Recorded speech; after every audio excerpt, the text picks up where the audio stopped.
छू सकते हैं।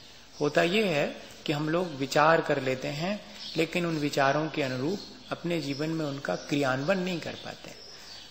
तब फिर वो विचार हमारे जीवन को जितना लाभ पहुंचाना चाहिए उतना लाभ नहीं पहुंचा पाते। इस पंचम काल में, या कि इसको कलयुग भी कहते हैं, तो कई लोगों का मानना है कि दो ही चीजें हैं अपने जीवन को अच्छा बनाने वाली, मतलब आसान। वैसे तो और बहुत सारे भी उपाय हैं, अपन उन सब पे विचार कर ही रहे हैं, लेकिन बहुत आसान उपाय है कि सत्संगति और भगवान का भजन।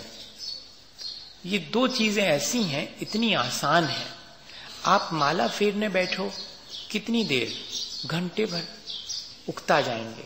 एक माला फेरने के बाद फिर लगेगा कि अब नहीं, अब मन नहीं लग रहा, मन यहां वहां भटक। लेकिन भगवान की भक्ति करो, अगर भगवान की पूजा में लग जाओ ठाट बाट से, अगर तो सुबह का विधान शुरू हुआ और 4-4 घंटे तक विधान चलता रहता। चलता है कि नहीं? अर्घ चढ़ाना है, चढ़ा रहे हैं आराम से, 2-2.5 घंटे तक बड़े आराम से भक्ति की जा सकती है, बहुत आसान। अच्छा, और दूसरी चीज, कोई पढ़ा लिखा हो तो वो स्वाध्याय कर सकता, लेकिन बिल्कुल पढ़ा लिखा नहीं है, बुद्धू है। अब मान लो आंख भी नहीं है उसकी, अच्छा इतना भी सपोज करो कि आंख भी नहीं उसकी, तब भी वो आसानी से और लोगों के साथ भक्ति में शामिल हो सकता। बिना पढ़ा लिखा भी अपने इस भक्ति के माध्यम से कल्याण का उपाय कर सकता। और सत्संगति, भले लोगों की संगति में बैठना, उनकी सेवा करना, ये बहुत आसान से उपाय हैं अपने जीवन को अच्छा बनाने के। आचार्य भगवंतों ने इसके लिए वैयावृत्ति शब्द रखा है। इससे तीर्थंकर प्रकृति भी बंधती है, ये एक तप भी है और ये श्रावक का एक धर्म भी है। देखो, तपस्या करेंगे मुनि महाराज, उनके लिए वैयावृत्ति तप के रूप में है, और व्रतों के रूप में पालन करेंगे श्रावक, इसलिए उनके लिए वैयावृत्ति नाम का शिक्षा व्रत है। कैसे साधु संगति और साधु जनों की सेवा और भगवान की संगति और भगवान की सेवा, इसका मौका कैसे मिले, इसके लिए एक व्रत ही रख दिया साधु के जीवन में, श्रावक के जीवन में, और साधु को कहा कि तुम यदि ऐसा करते हो तो ये तुम्हारी तपस्या है। और अगर कोई चाहे कि सबका नेता बनना है, आज वैसे भी सब लोग नेता बनना चाहते है ना। अभी कह रहे थे कि राजस्थान के एक नेता बन गए, बहुत यहीं के, है ना। तो अपन बनना चाहें अगर, तो अपने यहाँ तो कहते हैं कि हम तो आपको नेता बनने के उपाय बता सकते हैं। आचार्य भगवंत नेता बनने के उपाय बताते। कौन से वाले नेता? मोक्ष मार्गस्य नेतारम। मोक्ष मार्ग के अगर नेता बनना चाहते हो, तीर्थंकर बनना चाहते हैं अगर मोक्ष मार्ग के, तो उसके 16 कारण भावनाओं में साधु समाधि या वैयाव्रत, इस तरह की एक भावना रखी है जिससे कि हम नेता बन सकते हैं, मोक्ष मार्ग के प्रवर्तक बन सकते हैं। तो ये बहुत महत्वपूर्ण चीज है, साधु संगति और साधु जनों की सेवा और भगवान की भक्ति या भगवान की सेवा। अब भगवान की सेवा का ढंग अलग है, उनकी पूजा करना ही उनकी सेवा है।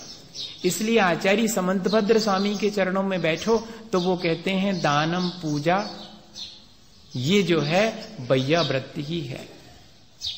दोनों अलग अलग नहीं है। दानम वैयाव्रत्यम धर्माय तपोधनाय गुण निधिये अनपेक्षतोपचारो पक्रियम अग्रहाय विभिवेन।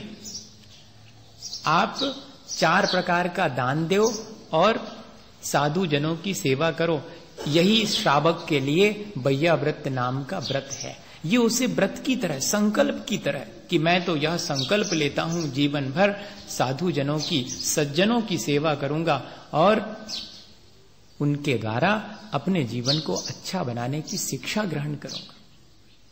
जिस व्यक्ति की संगति करते हैं उस व्यक्ति से वैसी शिक्षा मिलती है। भले व्यक्ति की संगति करेंगे भली शिक्षा मिलेगी, सब जानते हैं। खोटे व्यक्ति के, जिस व्यक्ति की संगति करते हैं उस व्यक्ति से वैसी शिक्षा मिलती है। भले व्यक्ति की संगति करेंगे भली शिक्षा मिलेगी, सब जानते हैं। खोटे व्यक्ति के साथ में बैठेंगे तो कि समथिंग इज रॉन्ग, कुछ गड़बड़ है मामला है, क्यों? उसकी संगति का असर पड़ेगा। पानी अगर धूल में गिर जाए तो वही पानी कीचड़ बन जाता, और अगर गन्ने के पेड़ में गिरे तो मीठा हो जाता, और नीम के पेड़ में गिरे तो कड़वा हो गया वही, और अगर वो सीप में गिर जाए तो, ये सब जानते हैं। कितने बढ़िया से सबने बता दिया। हम तो सोच रहे थे हम ही अकेले को मालूम, सबको मालूम। लेकिन मजा यही है अपने साथ में कि इतना जानने के बाद भी अपने जीवन को धूल में ही गिरा देते हैं। किसी सीप में मोती बनाने के लिए भी हमारे पास सामर्थ्य है, वैसा विचार नहीं करते हैं। बस इतना ही फर्क है। अपने को ये विचार करना चाहिए कि मेरे जीवन को मुझे यदि अच्छा बनाना है तो मुझे संगति भी अच्छे लोगों की ही करना चाहिए, जिससे कि मेरे अच्छे बनने के लिए मुझे हमेशा प्रोत्साहन मिलता रहे। देखो